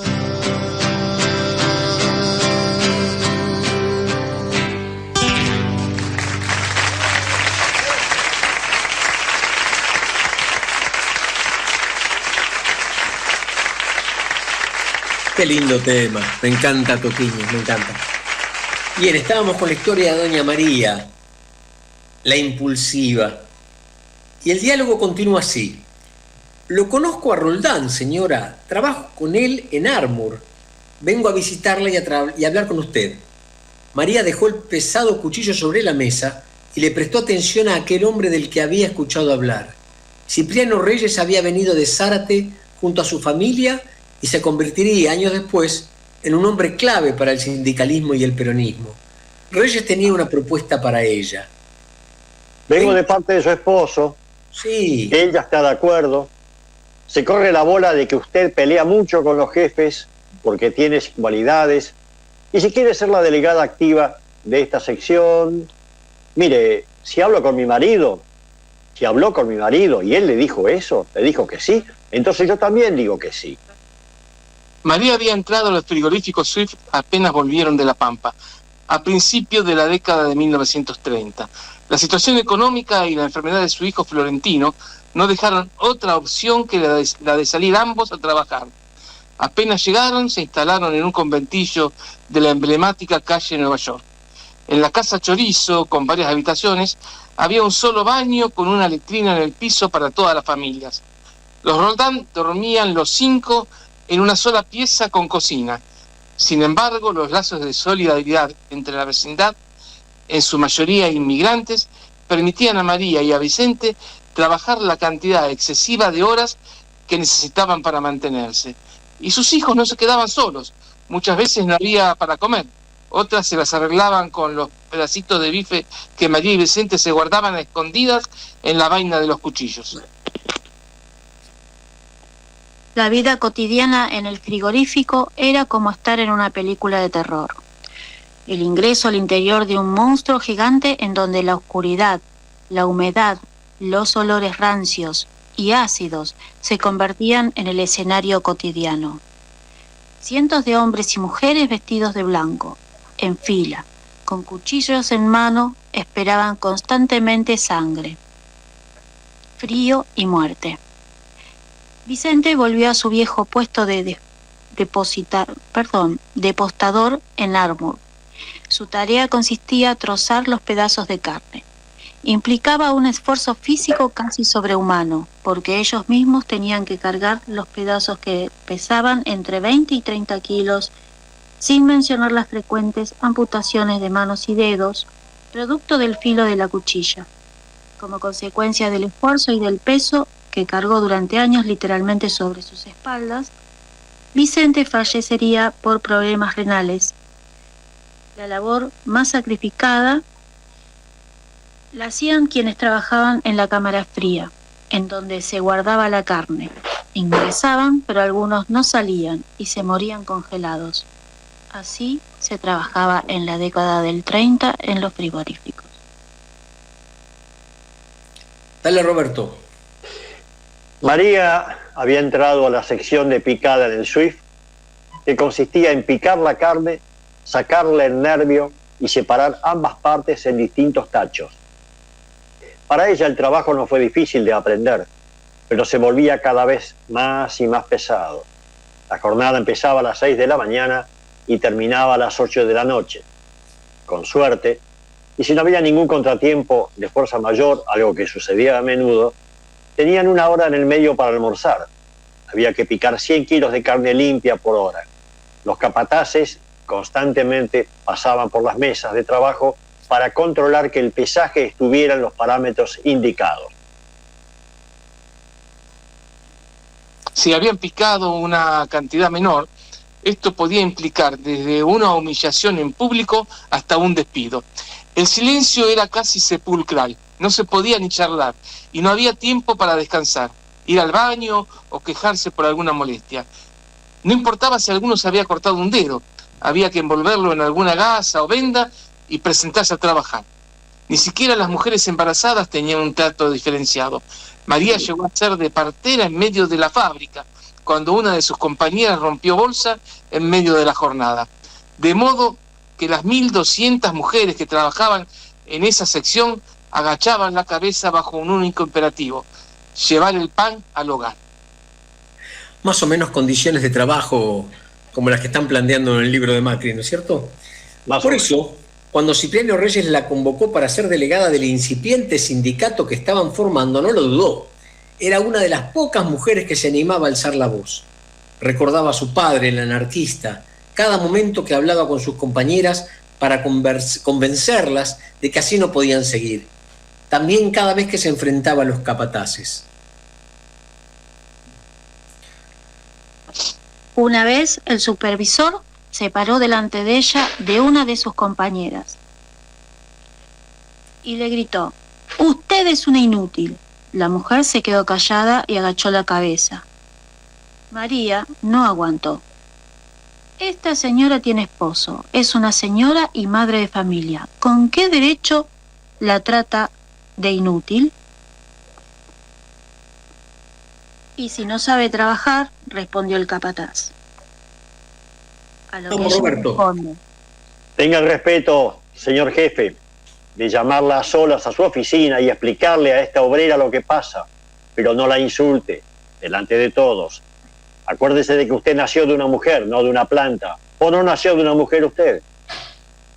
En 1943, Reyes, junto a otros compañeros, formó el Sindicato Autónomo de la Industria de la Carne, el primer sindicato de Berisso, y en esa incipiente comisión directiva figuraba una única mujer que ya se había ganado la fama de chiquita, petiza, gordita y de carácter muy fuerte, y un apodo que la marcaría para siempre: Doña María la Impulsiva.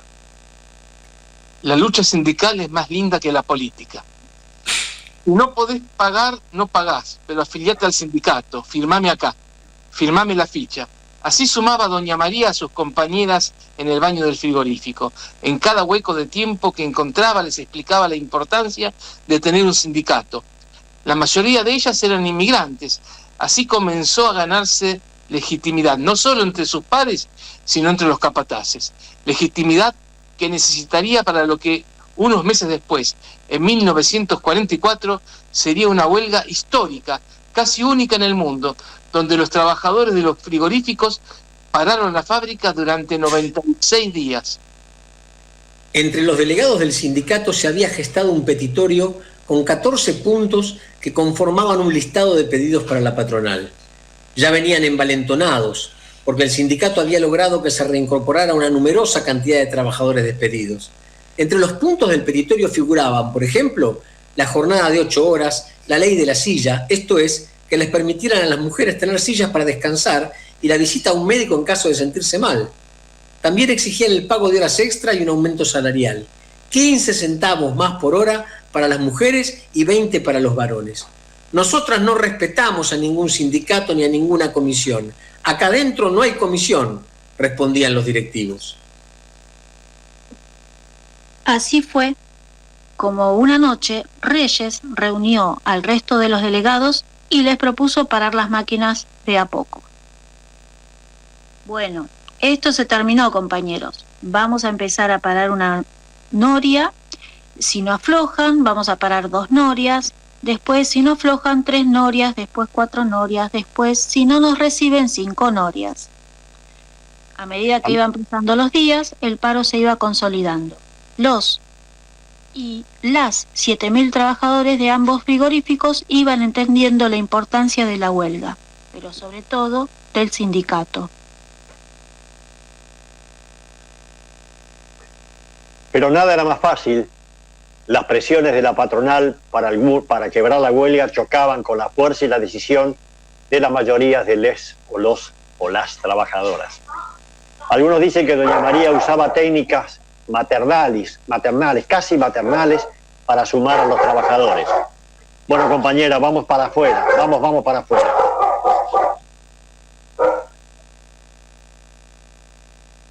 Otros, por el contrario, aseguraban que era intimidante y que incluso llevaba en la cartera un revólver con el que amenazaba a los que no se adherían a la huelga, junto a otras mujeres que también participaban en el sindicato.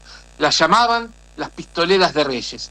Según recuerda Dora Roldán, la hija menor de doña María, que ya cumplió 86 años y que aún vive en Berisso, durante la huelga de los 96 días, su madre caía presa todo el tiempo. Ella y sus hermanos quedaban al cuidado de su padre y de los vecinos del conventillo, porque no sabían cuándo iba a volver. Después de 3 meses, la patronal aceptó los 14 puntos del petitorio y se levantó la huelga. Había sido un éxito. Los cambios se palparon, el sueldo aumentó, bajaron las horas de trabajo, pero por sobre todo, los trabajadores entendieron que solo si fortalecían el sindicato serían verdaderamente escuchados. Muchos años después, en una entrevista con el historiador estadounidense Daniel James, rememorando esos acontecimientos, María dijo: la verdad es que el sindicalismo es más lindo que la política. La lucha sindical es más linda que la política. Doña María y Perón. Quienes la conocieron dicen que doña María tenía muy buen vínculo con Perón y que él la llamaba así, por su nombre de pila. Cuentan que algunas veces, por las noches, y para que nadie se alterara, iba al sindicato a charlar con los delegados y María era la encargada de cebarle mate amargo. También dicen que era muy obstinada. Por ejemplo, general, necesitamos un barrio acá en Berisso. Necesitamos un hospital también. Perón, para que no insistiera con los pedidos, le respondía: está bien, María, está bien. La escuchaba y acusaba recibo de sus pedidos, y en 1951 se construyó el barrio obrero de Berisso. Doña María figura poco y nada en la historia del peronismo, del sindicalismo y, sobre todo, en la epopeya de aquel 17 de octubre de 1945, donde su labor fue clave para movilizar a la ciudad. Según reflejan los relatos de la época, la zona sur aportó casi el 50% de los concurrentes a la Plaza de Mayo. Las tramas de la política fueron muy injustas con ella y ni siquiera tuvo un cargo de concejal en su propio municipio. Doña María figura poco y nada en la historia del peronismo, del sindicalismo y sobre todo en la epopeya de aquel 17 de octubre de 1945. Las tramas de la política fueron muy injustas con ella y ni siquiera tuvo un cargo de concejal.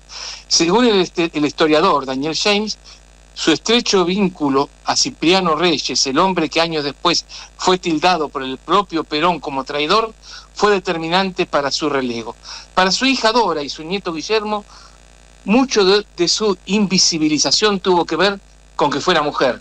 Dora recuerda que su madre muchas veces renegaba porque la dejaran afuera de ciertas actividades, viajes y reuniones importantes en el sindicato. Solo participaban los varones. Trazar una estampa exacta de María Roldán es difícil por la invisibilización de su figura. ¿Era feminista María Bernaviti de Roldán? Pensar que por haberle exigido a Perón el voto femenino o que su activo rol en defensa del derecho de las mujeres en la fábrica la convertían en una ferviente feminista sería una falacia. Así como exigía derechos civiles, estaba en contra del divorcio y del aborto, y a pesar de que era delegada de un frigorífico, identificaba a su marido en un rol de jefe de familia. Doña María era un fiel reflejo de su época, de lo difícil y contradictorio que era ser mujer y destacarse en la vida sindical. Esta anécdota y las que aparecen en esta nota que les hemos compartido, las cuenta María en primera persona en una entrevista en el libro Doña María, Historia de Vida, Memoria e Identidad Política, de Daniel James, editorial Manantial de 2004. También se recupera en fragmentos de la película Carne Propia, de Alberto Romero, y entrevistas a Dora Roldán y Guillermo Manso Roldán. Me parece que es una historia digna de hacer pública y digna de recuperar, valga la redundancia, la historia, ¿no? Están tan ocultas las historias de mujeres precursoras, de mujeres que se han plantado aún para su época. Y sí, tenía que hacer un camino, ¿no? Evidentemente no era sencillo para ellas también porque todavía estaban cubiertas por el ropaje de la maternidad, entendida de una manera muy particular, de la subordinación al varón. Había una serie de cosas que tuvieron que ir pasándolas gradualmente, sobre todo para construir su propia identidad, ¿no? No solamente como mujer, sino como femineidad, como cuerpo complementario e importantísimo en la vida familiar. Y bueno, eso es lo que estamos viendo ahora, observando ahora de alguna manera, ¿no? La mujer es un territorio en disputa, como diría la antropóloga Rita Serrato, ¿no? Es importante esto porque reivindicar, mejor dicho, no reivindicar porque no hace falta reivindicarla, sino simplemente vindicar la figura femenina en la lucha ya es mucho más que anecdótico. Hay mucho ocultamiento, pero no necesariamente pensado para perjudicar una imagen femenina, sino porque estaba ubicada en ese lugar. salir de ese entorno, romper ese cascarón, le está costando ahora también muchas cosas a toda la femineidad. Y estamos en eso, y creo que como varones no hace falta ser demasiado declamatorio, estamos aportando también lo nuestro para comprenderla, acompañarla, estar con ella, reconocerla, ¿no? Me parece que es todo eso junto. Hombre y mujer son complementos inescindibles, me parece, por lo menos. Es muy cierto. Ahora, hoy en día se habla poco de la clase obrera. Es como que la tecnología ha reemplazado este vocablo que era tan habitual. Y tenemos que reconocer que era obrera y era sindicalista, en una época en que las mujeres no tenían voz y no tenían voto.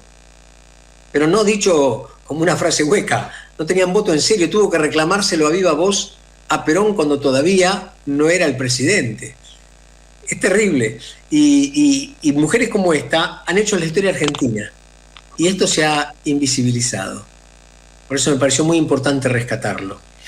Y escuchemos un poquito de música ahora, si Dayana tiene la amabilidad, y escuchemos la letra porque es un poco divertida y tiene que ver con la actualidad. Canción para Carpincho. Estamos todos recorriendo la ciudad, volviendo a casa, recordando el humedal. Y al cheto siempre se le olvida que aparte de él también hay vida, entonces cree que es su tierra prometida. Andando solo o en manada por ahí, cruzando el muro que me impide ser feliz. Porque creaste un mar de gente a donde habitaba yo. Mira mi amigo, el que sobra acaso sos vos. Carpincho, vuelve a Nordelta, se haga justicia en lágrimas de sus caretas. Carpincho, esta es tu tierra y es natural que el humedal te atrajera. Baray, baray, baray, baray, baray. En Buenos Aires, allá en Tigre son modernos, se hacen los yanquis pero viven en un termo. Evade impuesto el cajetilla, pero esa es otra canción, no se autopercibe ni un poquito ladrón. Pero enseguida se nos planta el poder, acá en Nordelta ya no nos pueden ni ver. Si tomo mate soy un bruto, si soy carpincho un intruso, soy cualquier cosa menos tu vida de insulso. Carpincho, yo soy tu amigo, súbete al árbol desengreído. Y Carpincho, cópale el rancho, hacele al rico una invasión, karma por Pancho. Y bará, bará, bará, y bará, y bará. Resista, Carpincho, resista. Bueno, y tenemos un cachito de tiempo y yo quiero invitar a Alicia Solís, a que nos cuente un poquito qué pasa por estos días. Alicia, vi que hiciste algo muy especial, ¿nos contás? Hola, buenas noches. Quería recordarles que hoy, allá en el norte, se celebra la fiesta de todos los difuntos. Hoy en realidad es la fiesta de todos los santos y mañana es la de los santos. Y allá es una tradición, pero es muy valorada, son muy creyentes allá en mi pueblo, en Humahuaca. Entonces hacen ofrendas de pan. Qué interesante. Y la ponen el día, o sea, hoy. Y en todas las casas recuerdan más si son tienen difuntos que hayan fallecido en este año. Entonces para ellos son nuevos. Entonces hacen, por ejemplo, una bolsa de 50 kilos de harina, por ejemplo, de pan. Hacen, qué sé yo, escaleritas, animalitos de pan. Y hacen todo lo que le gustaba a la persona que había fallecido. Ponen una mesa, rezan toda la noche y van de casa en casa y mañana van al cementerio. ¿Con esa ofrenda? No, con flores. Porque con flores. Las ofrendas las ponen en la mesa, ponen, por ejemplo, un mantel desde la pared hasta con la mesa, y ahí ponen todas las ofrendas, todo lo que hayan hecho de pan y todo lo que le había gustado comer al difunto, a la alma. Y entonces, ¿cuánto dura esa ceremonia? ¿Esos 2 días? Sí, esos 2 días. Qué interesante. Yo vi que habías armado en tu casa lo que me había parecido, no lo tomes a mal, que no suene ofensivo, pero estaba tan lindo, tan decorado, parecía una mesa de cumpleaños. Claro, en realidad la que yo te mandé es mi sobrino, él falleció este año su nena, y entonces hacen todo, digamos, lo que le hubiese gustado a la nena comer, por ejemplo, dulces, había tortas, viste, todas cosas dulces, caramelos y muchas ofrendas de pan. Con razón me llevé esa imagen, claro, era una mesa maravillosamente puesta, con mucho amor, con mucho detalle. Sí, eso es cuando es un niño, es de blanco y rosa, y después cuando es un adulto, por ejemplo, ponen digamos, también así muchas clases de comidas, pero con otra decoración, digamos, y rezan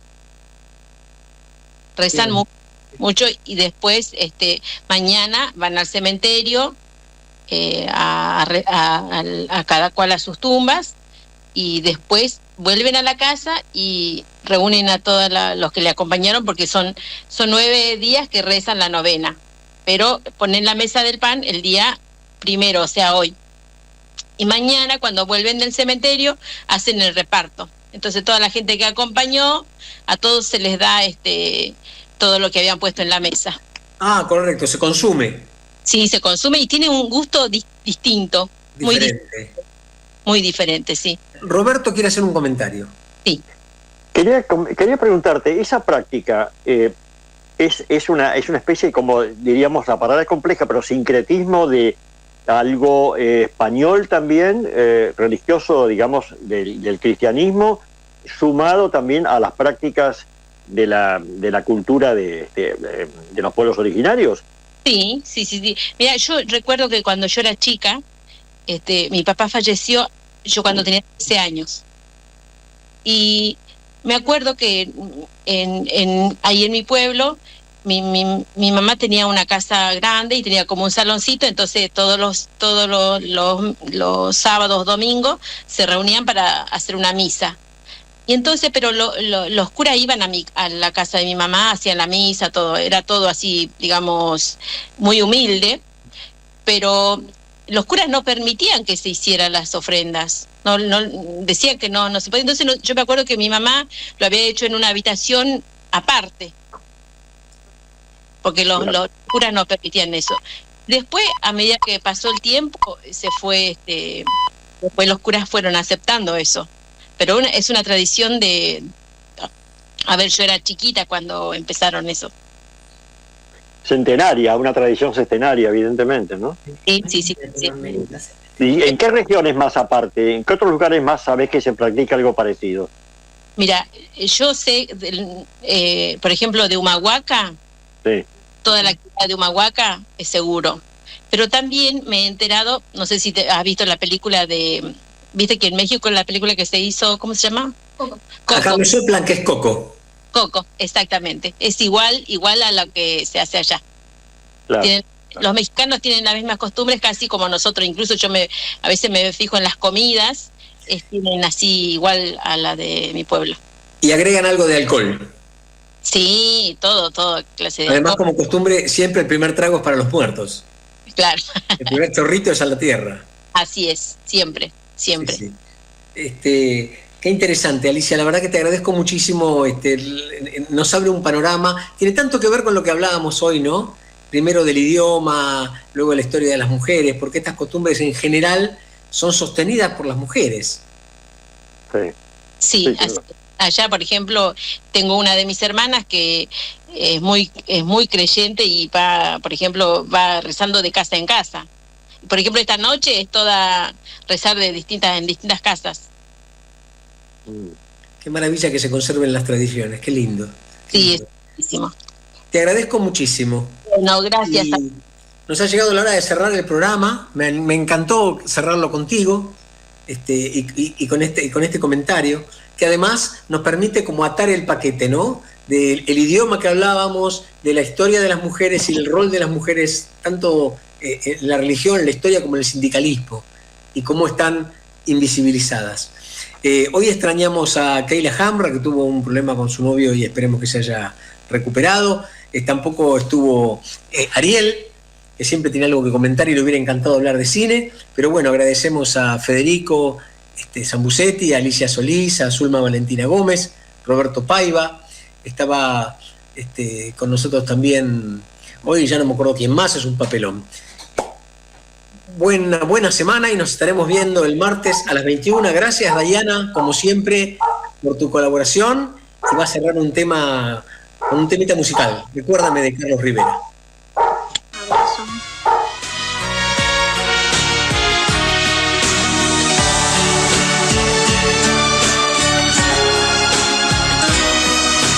Recuérdame, hoy me tengo que ir, mi amor. Recuérdame, no llores, por favor. Te llevo en mi corazón y cerca me tendrás. A solas yo te cantaré, soñando en regresar. Recuérdame.